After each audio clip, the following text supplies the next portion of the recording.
Hey friends, what's up? I hope you're having an amazing day. Thanks for tuning into my show. Make sure to hit that subscribe button. Skinner Brothers and Ren have released the final song video for the, what do you call this? The mini series, the limited edition. Before you dive in, I want you to pause, open a new tab, go to the Skinner Brothers and subscribe to their YouTube channel. Let's check this out. How is this going to tie the full story together? I'm intrigued. Let's spend an amazing storytelling and journey of being young, of wanting to figure out life, of running from conflict, trying to overcome relational obstacles and look for love and connection and relationship, trying to reach that dream life. But let's see what they do with the final one. The next morning. Now Jack's on the westway. He fucked up his whole estate. You know he's never saying nothing, cause they keep it in his head till the day he died. It's like I know I'm fucked up, but I never change. I've been bad and I'm still deranged. When I come out of the can, I got the fear and the dread. Quarter in the forecourt, not giving head. I'm gonna start over. Is this still Soul Boy? I'm telling you, the Skinner Brothers really bring a unique flair as they're working with Ren. I love how they complement each other. And I like the play on coming out the can if we're talking about beers or whatnot. You know he's never saying nothing, cause they keep it in his head till the day he died. It's like I know I'm fucked up, but I never change. I've been bad and I'm still deranged. When I come out of the can, I got the fear and the dread. Quarter in the forecourt, not giving head. Now every fucking place I go, every dark cream crack, every watering hole, and then you left me for dead. I was deader than Zed in New Orleans. Forget about yesterday. Just hold my gaze. Love her voice. Separate.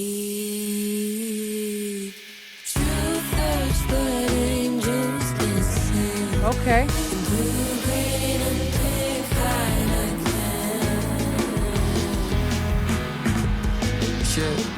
I'll bolt up the M-way 125 on a slip lane. Cause nothing adds to nothing. When nothing's in your head, I hope the feeling's gone. It's like I'm always on top, but I'm never done. Holes in my shit, but I like that time fun. signature. And I don't know how I do it, but I do it in my sleep. Fucked it, I don't The think, horns. just blink. But I always bring the soul. Long hair, leather jacket, call it rock and roll. And I don't even mind, cause I ain't got the time to fuck about.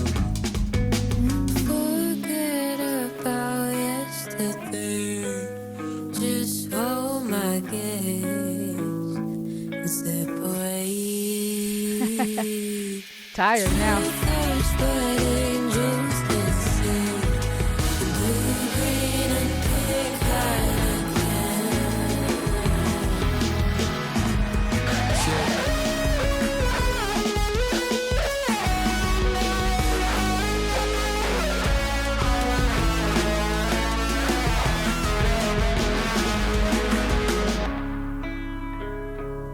I watched the blood run red as an angel's breath brushed gentle down my side. I was left cold in my room to die. Clip my wings, now I can't fly. Tears and sorrow fill the spaces hollow. Blind men lead while the wise men follow. Sing for tomorrow, wait for the shade to pass. But the past holds on, but the present goes fast. Won't last, tick tick fade away. Time don't mind, don't for no one but death. The cause of no rest. When it's said, when it's done, guess I try my best. Yes, yes. I live like I died today. And if I die today, then I live like I died today. My self-made shallow grave. And when the time comes, I will die with a smile on my face. Forget about yesterday. Just hold my gaze and separate. True thirst, but angels can see. In blue, green, and pink Heineken.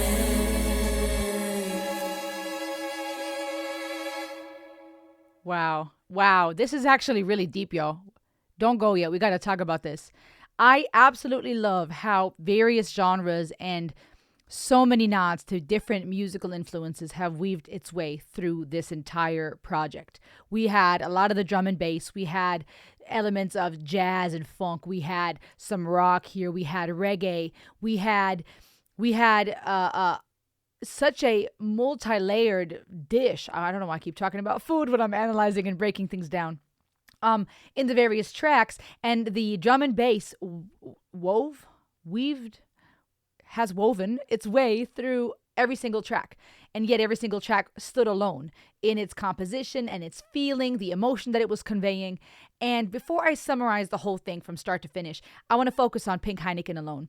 First of all, as we know, the beer, right? And it usually comes in those green bottles. And so to play with colors in the lyrics here, speaking of blue and green and pink, I feel is a very vast double, triple, whipple entendre.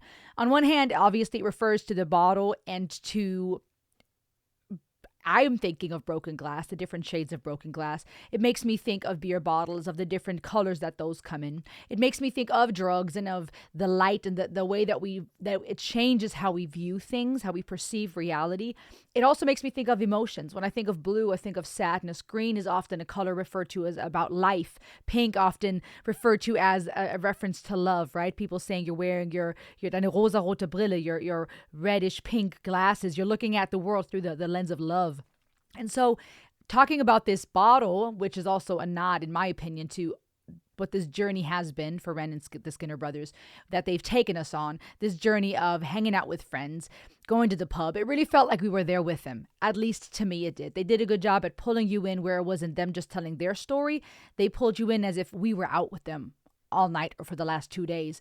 Super tired, exhausted. Many of us know what that's like.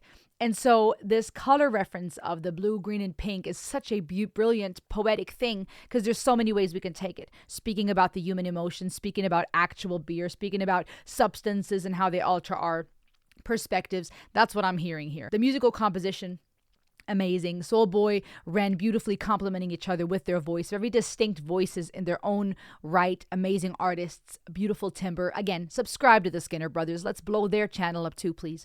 And just a neat composition that felt more somber and felt tired and calm, which was perfect after the last 5 tracks.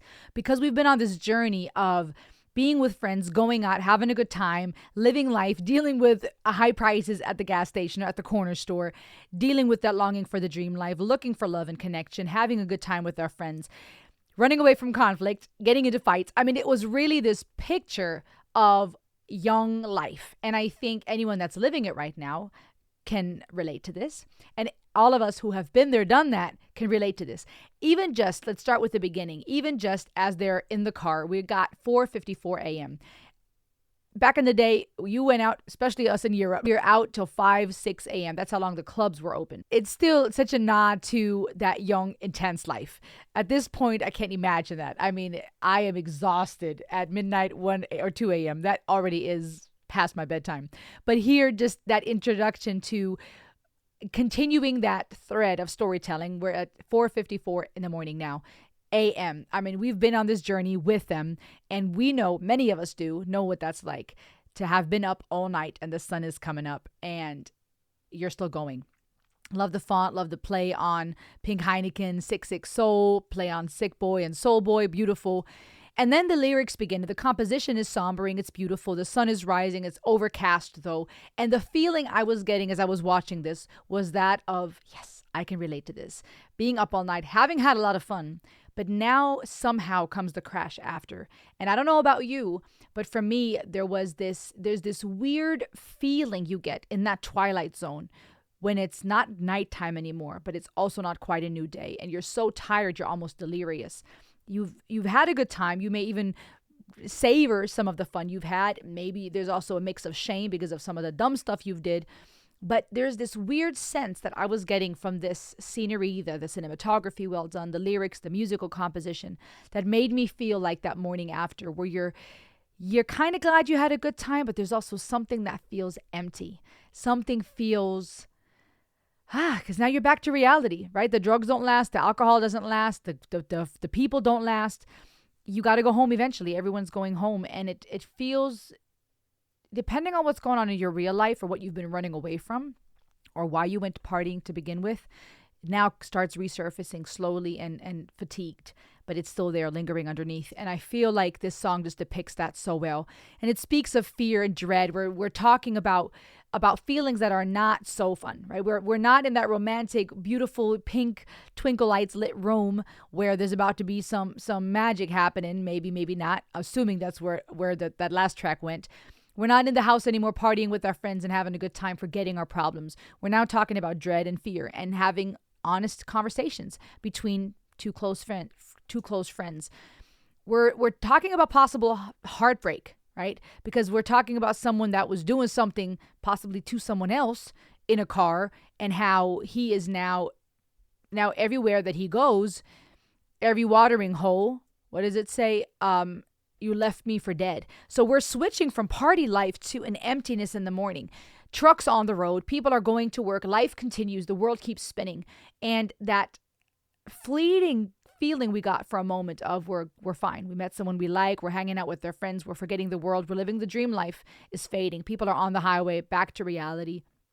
And we're now addressing our fears. We're now addressing how this person maybe that we were loved, I'm not saying that female in this storyline, but in life in general, that person you loved or cared for or thought you had a connection with may now be ending up doing stuff to someone else in the car, and you feeling like you were left for dead. And that too in itself can be a conversation about just that party life. Your friends go, you're sick over the toilet bowl, and they leave you for dead. This could be a conversation about relationship where you feel betrayed by a romantic relationship, by a friend, but it's painting a picture here of emptiness, of betrayal, of loneliness, and of that battle between life and death, that twilight between the good times and day-to-day mundane, between life and death, between fear and between love.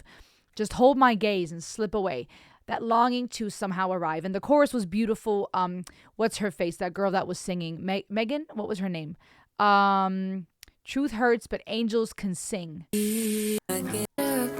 Megan Nocheva. I love what they did here with her voice and just how this beautifully complements everything. Forget about yesterday, okay? This could be a nod to everything we've just experienced. We're forgetting about that. We're moving on. But also on a bigger picture, in life in general, we long to forget things, to forget the past. Truth hurts, but angels can sing.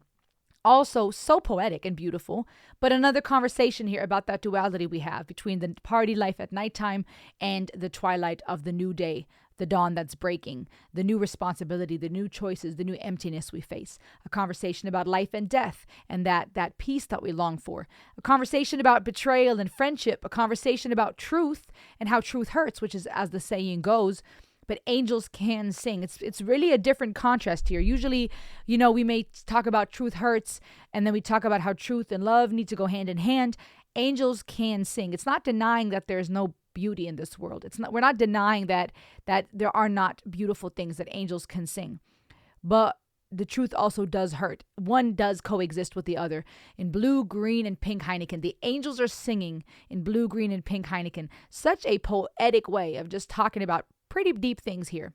And then talking about the road, right? They're painting this picture through songwriting of what we can imagine. Doing 125, going down the road. I hope the feeling's gone. I'm always on tour. I'm never done. Here, an honest conversation Ren and the Skinner brothers might also be having as artists, where they're letting us in a bit on that struggle as an artist who's always on tour, always trying to go. And maybe these whole last 6 tracks, the last 5 and this now, were their attempt of getting a break from that, right? Someone like Ren gets a lot of attention. The Skinner brothers do too. And there it comes fatigue with that expectation to be on, or people that would say, well, you wanted this or you chose this, and so put up with it, right? People are quick to make judgments and not necessarily empathize with the sacrifices that also come to play. We want to benefit from the fruit of the artist and enjoy what they're making for us, but we also forget these are people. They get tired. They want to fall in love. They want to have a good time. They want to break free from the expectations and from the fact that there's going to be consequences. If Ren were to act a fool, someone that's not known can get away with more. Ren acts a fool. People are going to know, it's going to make its way into the headlines, and it could damage his career. So he has to stay on in a way. And that's not even talking about his physical and his mental struggles where he already is battling on a day-to-day. But this is also now that pressure of, I'm always on the road. I don't know how to do it, but I do it in my sleep. I don't know how I do it. I do it in my sleep. I don't think, I just blink, I don't even mind. And then back to that chorus. And so I'm feeling here that this is a conversation about various things. That fatigue of always being on the go, longing for an escape, longing for a break, enjoying the dream life, wanting the dream life, but also experiencing the same struggle everybody else does. High economy, like in Control Alt Delete, struggle with finances, a struggle with conflict, like we saw in the first track, a desire for love, for connection, to meet someone, to fall in love with somebody, but constantly being torn and pulled back into your career or into what you're expected to do and be. I'm seeing a conversation here about love, about the longing to be seen by somebody. And after all the partying, all the friends from the pub are gone, all the people selling the drugs at the corner store, the girl, they're all gone. And the only person that's left is his friend, his closest confidant. And I just love how they're getting playful with each other, just being silly like brothers, giving each other piggyback rides, having conversations, enjoying the breeze. It's that contrast from the party light, the neon lights, the drugs, the artificial, back to nature, back to reality, back to where you're awake now, you're tired as all get out, but now you have to face yourself again. And ideally, and this is what I hope for all of you, you don't have to face it alone. Hopefully you have a friend that you can be with, where you can get back to being who you are being and figure this life out. And then Ren in his lyrics, in his verse, beautifully complimenting it. We see the whole red thread from the Volkswagen GTI to them still in their tracksuits after a long day, a day and night of partying. And then Ren spitting his facts, talking about skipping stones, right? That lightheartedness, that connection to nature, being, slowing down. I watched the blood run red as an angel's breath. We're talking about angels singing, but also blood like angel's breath. Conversations about colors again, red blood, red, green, and blue. Heineken, blue, green, and pink Heineken. Brushed gentle down my side. I was left cold in my room to die. A conversation about what the drugs were doing, how that made him feel, but being left behind cold to die. A conversation about how this last track went, how the night ended. Was there a gentle brushing down his side? Nods to what was happening in that twinkle pink room, but now being left to die. Could we talk about that here? That conversation about temporary peace, fleeting peace, as NF says in one of his, in his latest track, Fear. Is this where we could talk about that contrast between temporary pleasure and gentleness and affection in contrast with being left alone, with being abandoned, with that person leaving again the next morning? Where is this female now? Maybe she left. And him saying, I was left in my room to die, is not because he was literally left to die, but because he has to now face himself again. He has to now get back to dealing with his own death anxieties and his own struggles and fears and concerns. Tears and sorrow filled the spaces hollow. Deep, deep lyrics. Sing for tomorrow. That's powerful too, because in the face of that emptiness that we feel, in that hollow, we still continue to create and do something, or ideally we should, for tomorrow. That's what keeps us going, believing in a tomorrow. The past holds on while the present goes fast. Another duality here that they're painting to us. Past, present, future, playing with time, and a conversation about exactly that. The present does go so fast, and it's hard to let go of the past. Time, don't mind, don't ever wait, the cousin of rest. Wow. Time, don't mind. Don't ever wait, the cousin of rest. I live like I die today. And that's also powerful, because our life does become fuller when we are aware of our death, when we understand that it is a natural and unavoidable part of death. My self-made shallow grave. I will die with a smile on my face. And this, to tie it up, is a powerful, honest conversation that beautifully ties up this 6-track project, because it took us on a journey, like I said, that many of us are either living or have lived, of making crazy choices and getting yourself in trouble, of conflict with other people, of longing for community and hanging out with friends at the pub, of the struggle of the day-to-day life and the battle with the economy and trying to make ends meet, and the longing to be free, to get in that car and be part of a ride, not only a ride wherever you're going in your destination, but that ride of life. That conversation about wanting to have a dream life, escape through drugs and alcohol, through relationship. A conversation about a desire for intimacy, but now back to the bare minimum of things, which is that we are alive and the past holds on to us. The present is going fast. But if we learn to live like we are dying, if we learn to take this serious, we will die with a smile on our face. And I mentioned this when I reviewed Heineken, where I spoke about Dr. Irvin Yalom's approach to existential therapy and death anxieties, and where he quotes different Greek philosophers, and presented to me this concept that is, may our last heartbeat fall on the last page of our life. And maybe this is kind of a nod to that here.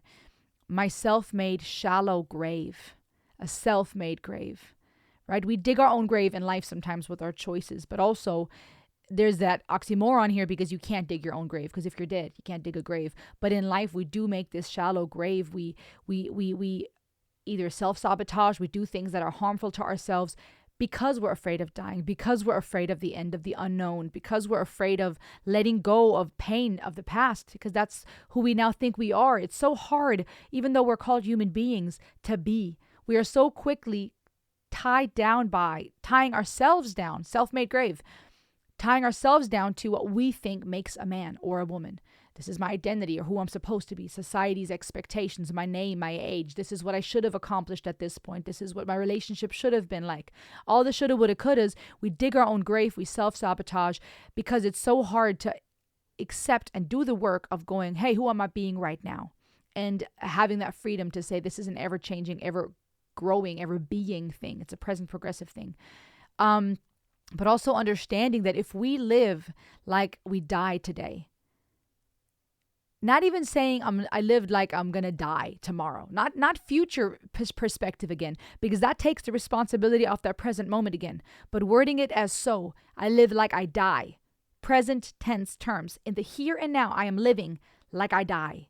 I love that. It's fitting for the songwriting and the time signature and the flow of the song, yes. But I do feel like it's powerful to word it like that and to not change the time signatures and say, I'm gonna die, so I might as well live now. That is still this dance between future and present, instead of saying it's all now. In this here and now, I live, I die, and I will die with a smile on my face. Just hold my gaze and slip away. Truth hurts, but angels can sing. What is that truth that hurts? Maybe the truth that hurts is that that drug won't last. Maybe the truth hurts that that person you just had in your bed the night before will leave, that you will lose your loved ones. Maybe the truth is that that life is this constant contrast between our desire for fun, to escape, to reach the dream life, between the green fluorescent lights and the pink Heineken. There's a contrast between the spaces we fill ourselves and other people with because we long for relationship, and that contrast between the vast open ocean. I think it makes me think of that longing for peace in the face of death, in the face of things ending, including a fun night of partying. And it makes me also think just how beautiful it is when you can face that vast uncertainty, like them looking out at the ocean. When you can face that and you're not alone. When you have a friend who knows what this is like, who can be there with you. They each are going to have to die on their own. Even if they were to hold each other's end to their very last breath, that final step you have to take alone. And that's terrifying. And also, it's beautiful to know that we can be in relationship within that isolation. We can be connected and see that there are so many people around us who face that exact same struggle, running away from their troubles, getting into trouble, longing for fun, longing to forget, right? Plenty of people that are no longer partying or going to clubs may not even be able to go to the pub anymore, but they look for other escapes, from that nightly nightcap to getting lost in all kinds of things that become our vices or either addictions. And deep down under that, I think just because we run away from ourselves. And here I see this honest conversation about facing the now, the here and now, which is a very therapeutic thing to do in the face of death anxieties. I love this. I really like this. And I'm amazed at how fun this was, how lighthearted and how intriguing and catchy every single track is. And also just how deep, though. It really went from me assuming in the beginning this is just going to be young people going crazy, making crazy choices, saying some shocking things and living the party life. And the Skinner brothers and Ren took us on a journey that was so much deeper than I expected.